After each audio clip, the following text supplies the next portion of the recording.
Además de enfermera, soy comunicadora social. Soy licenciada en Ciencias de la Comunicación y soy periodista colegiada. Entonces el campo de la comunicación es muy importante y la comunicación en sí no tenemos que estudiar ciencia de la comunicación, sino que tenemos que dedicarnos a comunicar, ¿no es cierto? A enseñar también a los demás lo que aprendemos en las aulas. Y esa debe ser una virtud de todo personal de salud, porque el personal de salud es básicamente educador, ¿no es cierto? Hay diversos conceptos de lo que es la salud escolar, ¿no es cierto?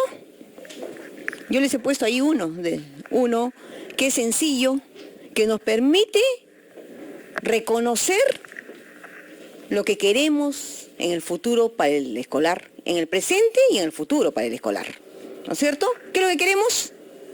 Bienestar, ¿no es cierto? Porque ¿qué es la salud? A ver, ¿quién me dice un concepto de salud? El bienestar físico, psicológico, social. Sí.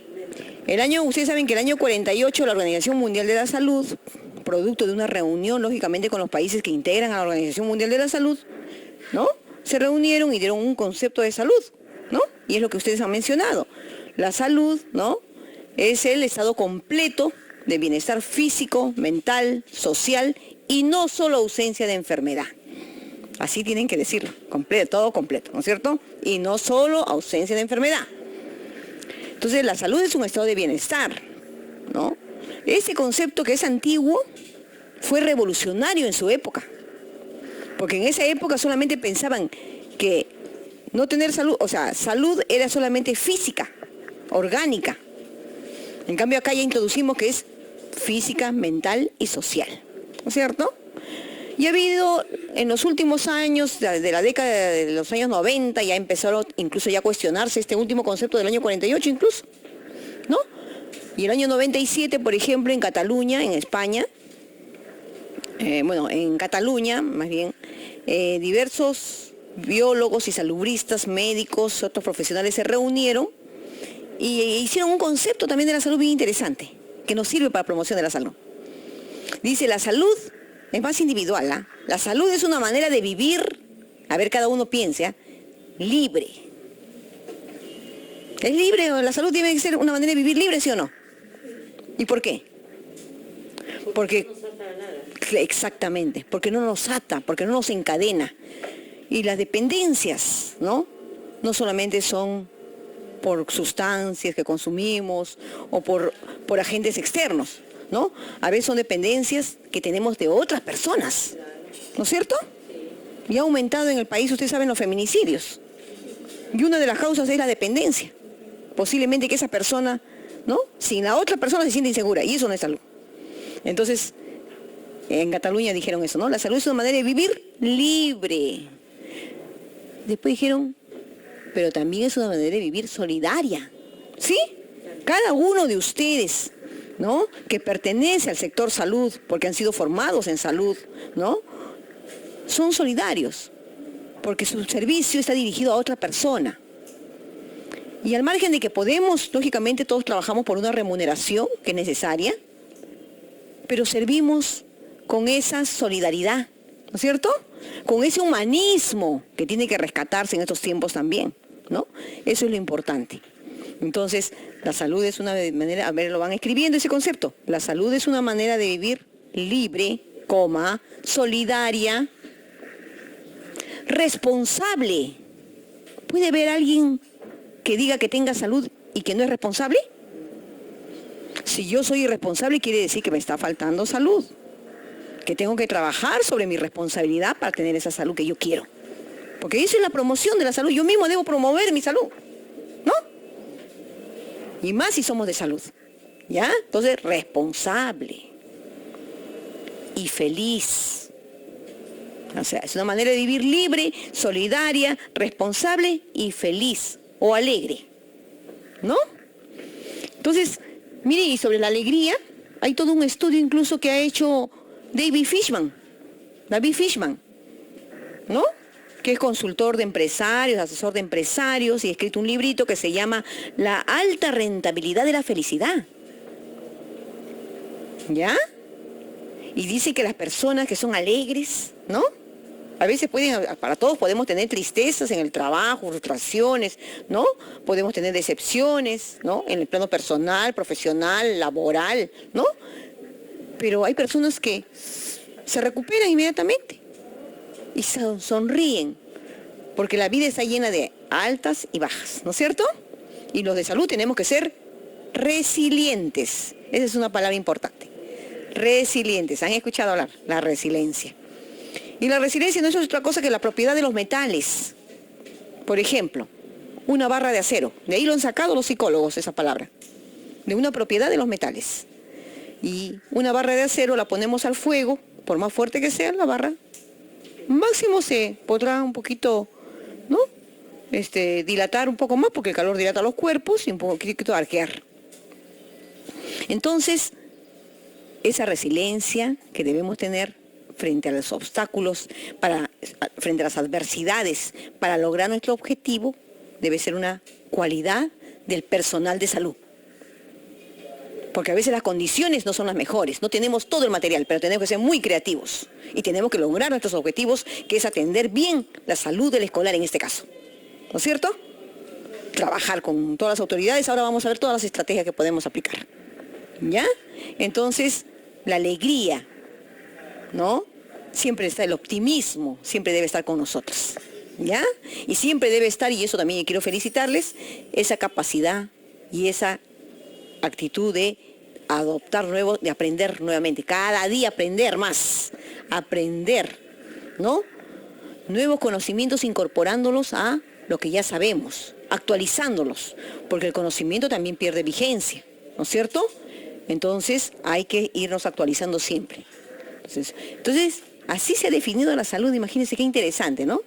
¿Y saben cómo terminan en esa definición de la salud? Dicen, no es un bienestar, aludiendo a la palabra bienestar que dice en el concepto de la OMS, ¿no? Porque dice la salud es completo estado de bienestar. Entonces ahí dijeron, no es un bienestar, sino es un bien ser. Es un buen ser, es una buena persona, ¿no? Miren qué buen concepto, ¿no? A mí me gusta muchísimo ese concepto, porque yo creo que cada personal de salud tiene que hacer suyo, ¿no? El querer ser un buen ser, una buena persona, aplicando en salud, lógicamente, nuestro principio de la bioética, que es la beneficencia, hacer bien, siempre el bien, ¿no es cierto? Muy bien, entonces vamos a entrar, y estábamos diciendo ya que la salud del escolar, ¿no? El concepto de la salud del escolar, ¿no? Que es la búsqueda del bienestar de las personas desde la etapa preescolar y escolar, ¿no? Buscamos ese bienestar y para eso nos preparamos, para darle bienestar. Pero esta acción de dar ese bienestar, de darle ese servicio, de darle esa atención a ese preescolar, requiere lógicamente que estemos con conocimientos frescos y también con esa capacidad de educar. Porque la educación para la salud es una capacidad. Y todo lo podemos desarrollar. Todos, cualquiera de ustedes va a lograr poder educar. ¿Sí? Y para eso tenemos que empezar a ensayar en nuestras casas. Tienen ustedes un conocimiento, van a plantarse frente a un espejo y van a decir ese conocimiento. Y van a manejar el tono de voz, la fuerza con que lo digan, la mirada. Ustedes mismos tienen que prepararse para ser educadores en la salud del escolar, ¿ya? Porque hay que convencer a la mamá, al papá, ¿no?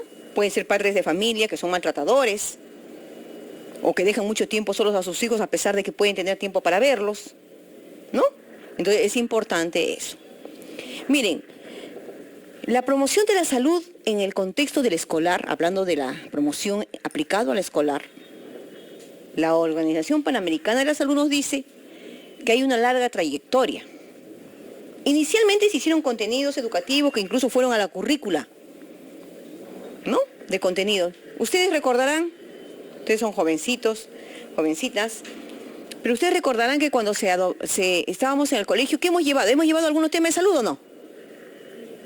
¿Sí? Yo llevé niño y la salud. ¿Ustedes llevaron algún contenido de salud? ¿Qué? ¿No? ¿En el colegio no? alimentación, ¿no? Lavado de manos, ¿no? Pediculosis, enfermedades, sí. Enfermedades dentro de lo que era ciencias naturales, ¿no? Ahí está, ciencias naturales. Entonces ya estamos identificando cursos en el cual sí hemos llevado temas de salud, salud y enfermedad, ¿no?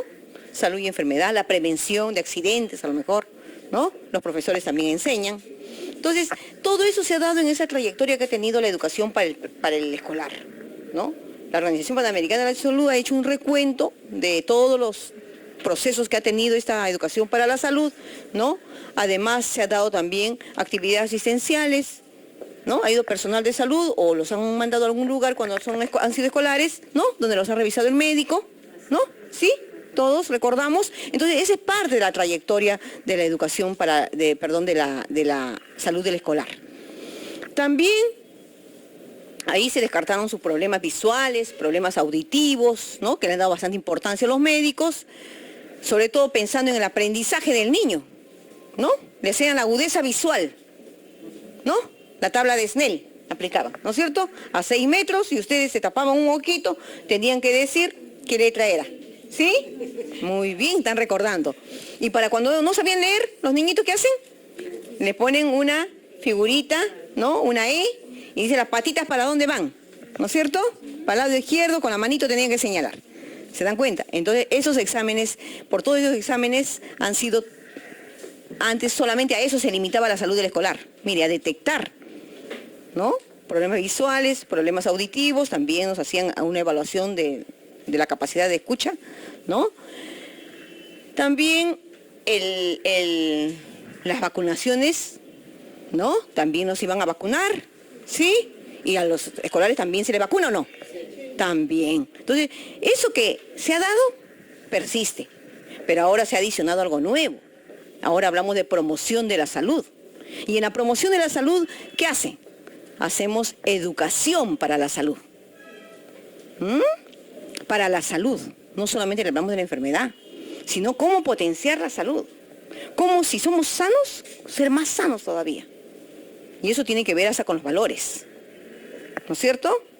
Tiene que ver con los cuidados y el autocuidado, con la autoestima que tengamos nosotros, ¿no?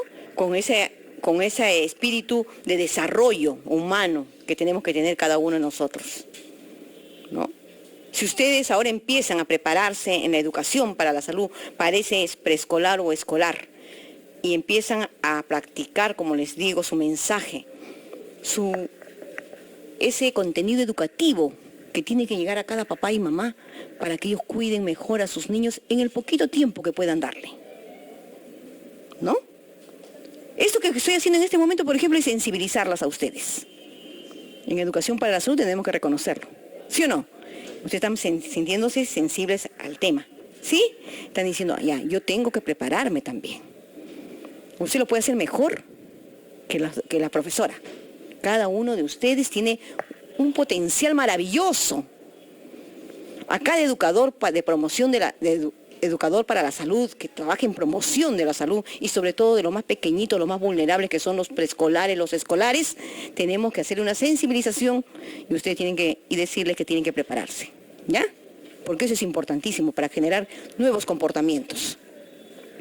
Muy bien, también en los entornos ahora, trabajamos ya los entornos, alrededor de lo que ocurre en el escolar. Porque no solamente ocurre algo en su colegio. Por ejemplo, vamos a ver el tema de alimentación, ¿no? El escolar puede ser que sea una mamita que le educaron bien, usted le educó muy bien, trabaja en un municipio, ¿no? Trabaja en una escuela, educa a la mamita que mande un refrigerio saludable. O le dé en la casa una alimentación saludable, con poca grasa, ¿no es cierto? Sin embargo, el niño cuando sale afuera, a lo mejor él tiene el kiosco incluso saludable dentro del colegio, pero cuando sale, mientras está esperando al papá y la mamá, ve los kioscos que no tienen comida saludable, que tienen chatarra, ¿no? O cuando ya está en la etapa escolar, ya ve los juegos, ¿no? Estos juegos que la tecnología ha traído, y estos niños también quieren compartir estos juegos con los otros niños, ¿no? Y cuando no hay un control sobre eso, también puede traer problemas. Ya lo mencionaron en algún momento, las ludopatías. ¿No? Entonces, todo exceso es malo, lógicamente. Pero a los niños tenemos que enseñarles, tenemos que educarles constantemente sobre el autocontrol también, ¿no? Que eso es importante. Así es. Entonces parece el papá y la mamá, o el tutor, o la familia. Entonces, estos entornos ahora, desde promoción de la salud, es una preocupación para nosotros los salubristas, desde el nivel central. ¿Cómo hacer que ese entorno sea saludable? Eso es lo que ya en estas décadas se viene trabajando. Y el entorno se tiene que trabajar no solamente con la comunidad educativa, ¿no? ¿Con quién se tiene que trabajar además? Con las familias, con las familias que viven alrededor, que es la comunidad, ¿no es cierto? Y que tiene representantes, que son los actores sociales, ¿no? De la sociedad, ¿no? ¿Con quién más? Con las autoridades políticas, los gobiernos, muy bien, con los gobiernos. Y ahora el personal de salud tiene que entonces desarrollar también competencias para hablar con un alcalde, para hablar con un gobernador, para convencerlo, para hacer lo que le llamamos la abogacía o advocacy, ¿no? ¿Qué cosa es la abogacía? Claro, ¿no? Se hace incidencia, pero la abogacía no es otra cosa que la capacidad de convencer, de hacer mirar a la otra persona hacia donde nosotros queremos llegar, que también comparte ese sueño de la salud del escolar, de la salud del preescolar, de la salud de la familia, de la salud de la comunidad educativa en general. Porque no se trata solo de cambiar al niño en el escenario educativo, sino de que el docente aprenda y el docente también empiece a modificar su comportamiento. Que el padre de familia, la madre de familia aprenda y que también empiece a modificar costumbres, hábitos, estilos de vida. ¿Ya? Entonces, eso es lo que tenemos que tomar en cuenta. La que sigue, por favor.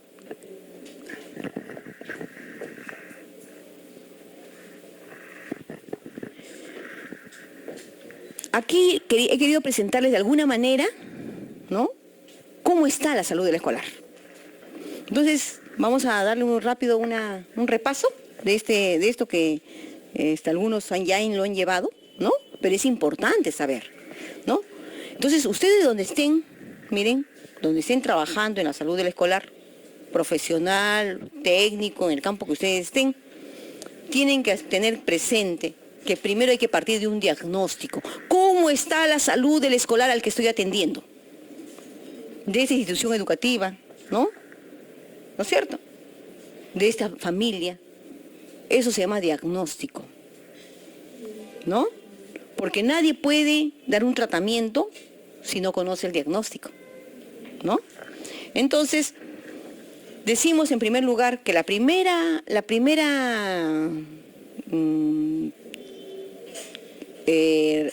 reconocimiento que tenemos que tener sobre la salud escolar es que este es todo un capital humano que representa el 30% de la población en nuestro país.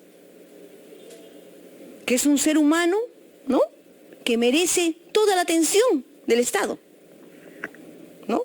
Y que su potencial humano va a contribuir a ese desarrollo de todos nosotros, como país, como nación, ¿no es cierto? Entonces, eso es importantísimo tomarlo en cuenta, ¿ya? ¿Qué porcentaje constituye la población escolar? 30%. El 30%, ¿ya? Muy bien. Pero ¿cómo está esa población escolar? Mire, estamos hablando de una enfermedad, ya, de la cual adolece y que se ha ido incrementando. Estamos hablando de la anemia. Y decimos que el 22%, porque 21.6 es 22, ya sabemos, ¿no?, de los niños de 3 años tiene anemia. Y decimos que el 16% de los niños de 4 años tienen anemia. Y ustedes saben que la anemia no solo merma la capacidad física, ¿no es cierto?, porque ese niño está con fatiga, con malestar, ¿no es cierto?, no come, inapetente, ¿no es cierto? Entonces, sino además merma la capacidad intelectual, ¿no es cierto? Ese niño no va a querer estudiar, lógicamente, va a tener bajo rendimiento, sus aprendizajes no van a ser regulares como va a ser de un niño que no tiene anemia. Entonces, Nos preocupa entonces esto, que ese niño tenga anemia. Y sabemos ya qué porcentaje. En donde estemos, entonces, ¿qué vamos a hacer? Ya. Una prueba para descartar anemia, sabiendo que este es un problema de salud escolar, es lo que vamos a recomendar, ¿no? Después, los adolescentes que están entre los 15 y 19 años tienen el 35% de anemia a nivel nacional. Imagínense. La tercera parte del país de adolescentes con anemia, ¿no? En las zonas rurales mayor, 39%.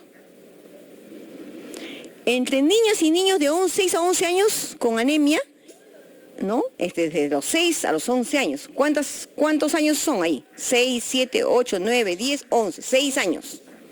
En esos 6 años de los niños y de las niñas, dice que tienen el 32% a nivel nacional. En la proporción es del 32% a nivel nacional, en anemia, ¿no? Las mujeres, el 19% de adolescentes mujeres de 15 a 19 años, ¿no? Y el 21.5% de mujeres en edad fértil, MEF es mujeres en edad fértil, ¿no? Lógicamente, ¿no? De 15 a 49 años tienen también anemia. O sea, estamos hablando que la anemia es un problema de salud pública, poblacional, que afecta al escolar, ¿no? Al niño y al escolar adolescente. Nosotros en salud dividimos las etapas de vida, ¿no? El niño, ¿a qué edad es? A ver, ¿quién me lo dice? ¿Qué edades comprende el niño, la etapa de vida del niño? De 6 a 11. No, desde que nace es niño, ¿no es cierto? Desde que 0 años hasta 11 años, 11 meses, 29 días, ¿no es cierto? Después viene la etapa adolescente. En la etapa adolescente, ¿qué edades comprende? 12 a 17 años, 11 meses, 29 días, ¿no? Entonces, por lo menos desde el Ministerio de Salud, ciertamente, como ya he dicho, 18 años, por ejemplo, el Ministerio de la Mujer y Poblaciones Vulnerables tiene documentos, normativas que comprende a los adolescentes hasta los 18, ¿no? Pero hay una diferencia ahí con salud, ¿ya? Entonces, ya sabemos esas etapas de vida y aquí precisamente lo que estamos hablando es de esas etapas, ¿no? Otro problema que tienen los niños son la obesidad, por ejemplo, ¿no? La obesidad infantil y el sobrepeso. Lógicamente todo ha cambiado, pero sin embargo todavía persisten algunas creencias, algunos conocimientos que se ha tenido anteriormente, y las abuelitas nos dicen, cuando ven un niño gordito, ¡ay, qué lindo que está! ¿No es cierto? Qué saludable, ¿no? O sea, no lo dicen con ese término, pero expresan como que estuviera muy sanito. Y nosotros ya sabemos que ser gordito, o sea, tener sobrepeso, no es que seamos saludables. Al contrario, es que necesitamos actividad física o mejorar nuestra alimentación, ¿no? Son 2 factores contributivos a tener más peso, ¿ya? Y todavía en niños es peor. En niños es peor. Entonces tenemos también que trabajar ese tema en la salud del escolar, del preescolar, porque ya los encontramos con sobrepeso y eso de ahí puede dispararse a una obesidad, ¿ya? Entonces, dice que de 5 a 9 años es de 16% el sobrepeso y para los de 10 a 19 es de 13%.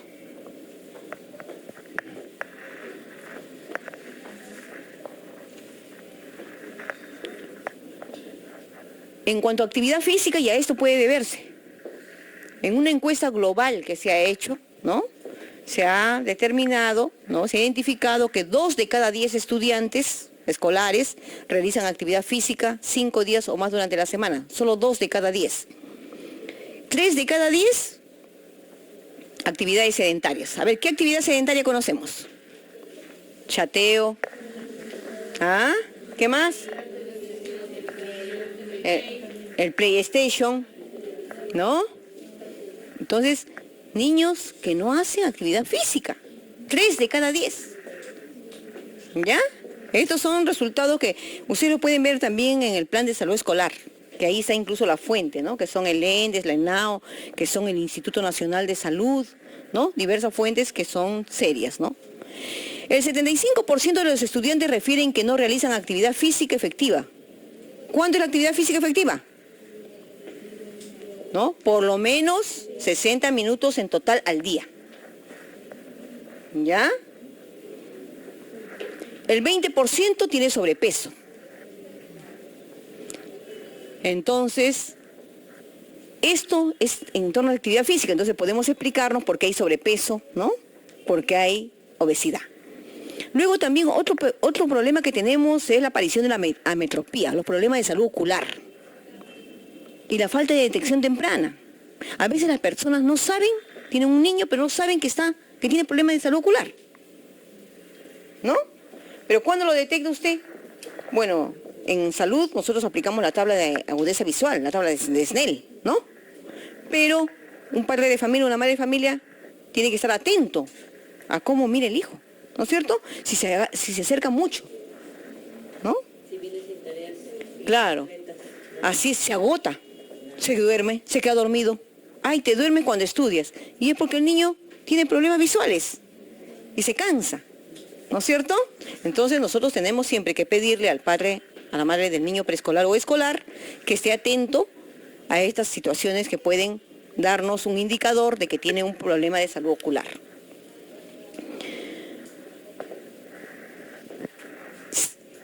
La provisión de lentes correctores, cuando ya un niño ya tiene lentes correctores, que en el plan de salud escolar se está entregando lentes correctores, ¿no? Cuando se detecta este problema de salud ocular, ¿no? Es una de las medidas más costo efectivas, o sea, es la mejor medida en todo caso para los errores refractivos que existen, ¿no? Entonces, es importante detectar tempranamente estos problemas visuales, pero también lograr la adherencia. No sé si han escuchado hablar de este término, porque yo misma en el Ministerio de Salud del año pasado ya estamos hablándose de la adherencia, ¿no? ¿Qué significa la adherencia? Que el niño use sus lentes. A ver, el niño, ¿por qué no usa los lentes? Se incomoda, pero sobre todo eso, ¿no? Porque los fastidian los compañeros. Entonces el niño trata de ocultar sus lentes. Entonces ahí entra el personal, otra labor para ustedes, que se están preparando para este campo de la salud escolar y preescolar, ¿no? Enseñarle al niño las ventajas que tiene el lente, enseñar a la madre cómo le tiene que hablar, no le tiene que gritar, ¿no? Le tiene que decir, porque por el contrario, ¿no? Él está, lógicamente, cuidando sus ojos. Y los ojos, ustedes saben que son, pues, fundamentales para nuestra vida, para orientarnos, para caminar, para todo, ¿no? Entonces, tenemos que sensibilizar a los padres de familia, madres de familia, y a ese niño, ese pequeñito también tenemos que saberle hablar, ¿ya? Tenemos que saberlos educar, ¿no? Y enseñar también a los que están en su entorno, a su alrededor, a los niños, de que no hay que hacer bullying a nadie, que el bullying es algo que es dañino, pero también pensar que el niño que hace bullying es porque posiblemente está siendo maltratado en su hogar, porque un niño saludable no se burla, ¿no? No hace bullying de otros niños si es que él no ha sentido ese dolor también, ¿no? Del maltrato. ¿Ya? Ojo, ese es un indicador. A veces podemos ver una mamá y un niño y una relación maravillosa, pero tenemos que ser observadores, lo de salud. Detectar cuál es la verdadera relación en casa que tienen, ¿no? A veces la mamá es muy exigente a lo mejor y no mide su lenguaje, insulta al niño, ¿no? Mire, en el Callao trabajé un tiempo en epidemiología de la Direza Callao y una ingeniero que trabajaba en promoción de la salud, ingeniera ella, trabajaba en promoción de la salud y ella me contaba de que se fue a una campaña a Bocanegra en el Callao. Y estaban en una campaña y de repente había un niño que estaba jugando, ¿no? Corría para acá, para allá. Y llegó la mamá, ¿no? La mamá era una morena con pelito bien apretadito, ¿no? Y le dijo unas lisuras al niño, pero me dijo, de alto calibre. Que ella me dijo, mira, yo me quedé sorprendida de cómo la mamá le decía. Entonces le dijo, señora, ¿cómo le habla usted eso a su niño? No, porque es un malcriado, mire cómo está corriendo por acá. Pero no era manera de corregir. Lógicamente también la señora, también hay que entender otra cosa, que esa señora creció en una cultura de ese trato. Posiblemente a ella también la trataron así, entonces hay que hablar con ella bastante, ¿no es cierto? Entonces, ¿cómo se llama eso? Cuando hablamos se llama consejería u orientación, ¿no? Consejería u orientación. Eso es lo que tenemos que dar en la salud del escolar, del preescolar, a la familia, ¿ya? A los docentes, porque también hay docentes maltratadores, ¿no? El niño tiene sobrepeso, obesidad, los demás se burlan y el profesor también se suma a eso, ¿no? Entonces, son personas que realmente no han hecho una reflexión sobre el daño que pueden estar originando en ese preescolar escolar. Recordemos que la etapa escolar preescolar son etapas básicas, sobre todo la preescolar, fundamentales. Los psicólogos dicen bien claramente que hasta los 8 años un niño aprende todas una serie de habilidades, conocimientos, aptitudes, ¿no? Que van a exponer en el futuro, ¿no? Entonces, si es un niño que ha sido sujeto de maltrato, ¿cómo va a ser?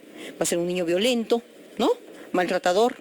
Y si no cuidamos eso también, ¿qué cosa? Mire, otras repercusiones, la inseguridad ciudadana, ¿no? La inseguridad ciudadana provocada por quienes, por jóvenes violentos también, ¿no? Por jóvenes maltratados también, de manera social, económica, pero también familiar. ¿Ya? Entonces, ¿cuánto podemos hacer? Miren, la salud del preescolar, del escolar, hablando con esa comunidad educativa, con ese docente, con ese niño, si está en etapa de que podamos nosotros conversar con él, pero siempre vamos a poder conversar, porque tenemos que ponernos nuestra mejor competencia para hablar con un pequeñito, para enseñarle jugando, para enseñarle a la mamá que eso que estamos haciendo lo tiene que hacer ella también, ¿no?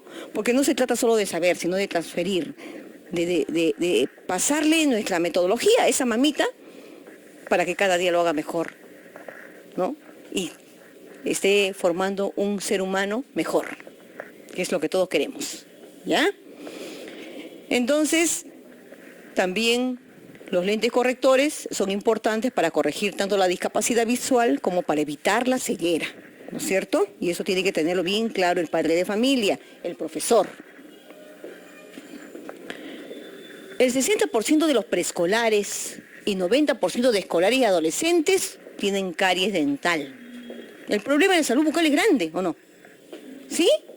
Tenemos que estar yendo al odontólogo porque sí, generalmente, a veces no cuidamos adecuadamente nuestra dentadura y tenemos esta caries dental. Sin embargo, con una prevención, ¿no es cierto? Y ahora que hay el plan de salud escolar, que probablemente continúe, a lo mejor con otro nombre, pero va a continuar. Entonces ahí es donde nosotros vamos a poder, ¿no?, desplegar todo esto que están aprendiendo en este diplomado, ¿no es cierto? Todo aquello que están aprendiendo en estas clases tienen que desplegar ustedes. Entonces, y vamos a poder dar el mensaje preventivo, promocional a tiempo. De la población escolar, el 38% de secundaria, con respecto a la violencia, han sido agredidos físicamente, dice, en un estudio que se ha hecho en adolescentes, el 38%, la tercera parte, más de la tercera parte, ¿no? Han sido agredidos física violentamente, ¿no? El 52% se ha sentido solo, también. Eso también tenemos que educar al padre de familia, ¿no? Al docente para que hable con el padre de familia, que le mande una notita, que hable con el papá, la mamá, que trabajan todo el día, ciertamente. Tenemos que trabajar todo el día, pero sin descuidar a los niños, ¿no es cierto? Es etapa de formación, sobre todo, ¿ya? Entonces, llegamos muertos a la casa de cansancio, pero hay que ir, hay que abrazarlos, ¿no? Hay que decirles que los queremos, que estamos haciendo el esfuerzo diario por traer, ¿no?, la platita a la casa para poder que se alimenten, para que estudien, ¿no es cierto? Entonces, miren, son mensajes claves, sencillos, humanos, que es lo que tenemos que hacer. Después también nos dicen que el 20% de estudiantes, se acuerda esa encuesta, ha considerado suicidarse en los últimos 12 meses. ¿Hay suicidios o no en escolares y adolescentes? ¿No es cierto? Lo estamos viendo, niños de 10 años, ¿no?, que han decidido, imagínense qué tremendo, ¿no?, han decidido terminar sus días. ¿Qué cosas les habrá pasado a esos niños, no? Y nosotros, lo de salud, ¿qué estamos haciendo? ¿No? Entonces, la palabra, la educación para la salud, la sensibilización, cómo lleguemos a ellos, eso es importante. Vamos a contribuir nosotros también para que eso se reduzca. ¿Ya? Esos niños se suicidan porque muchas veces están solos, porque son maltratados, porque no tienen en el hogar, ¿no?, ese amor que le deben dar, o esa protección que le dan los padres deben dar el padre de familia, ¿no? Muy bien. También hay que educar en prevención. Incluso dice que el 15% de estos jóvenes hicieron un plan para suicidarse. El 17% ha intentado suicidarse ya una o más veces, ¿no?, en el último año. En cuanto al consumo de alcohol y tabaco, ¿no?, dicen que la mayor parte de niños en nuestro país ha consumido licor o fumado antes de los 14 años, ¿no?, de acuerdo a la encuesta, ¿no? El 60% fumó antes de los 14 años. Y abajo van a ver que también el 59.6, que es 60% de estudiantes, empezó antes de los 14 años. Coincidentemente, ¿no? Tabaco y alcohol van de la mano al parecer. 60%, ¿no?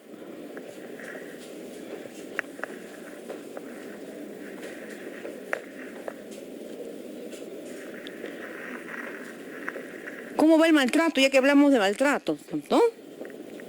Miren cómo en este estudio nos dicen que las mamás biológicas, no que han adoptado niños, sino mamás biológicas, ¿no? Dice que el 12% de las mamás utiliza palmada como forma de castigo. El 36% castiga con golpe o castigo físico ya. Ya no es palmada, ¿no? Que golpea con lo que encuentre, ¿cierto o no? Y el 76% con reprimenda verbal. ¿Qué pasa con los papás? El papá dice que el 6% utiliza palmadas, el 31% golpe o castigo físico y el 79% con reprimenda verbal. ¿Quién golpea más entonces? ¿Papá o mamá? De acuerdo a este estudio.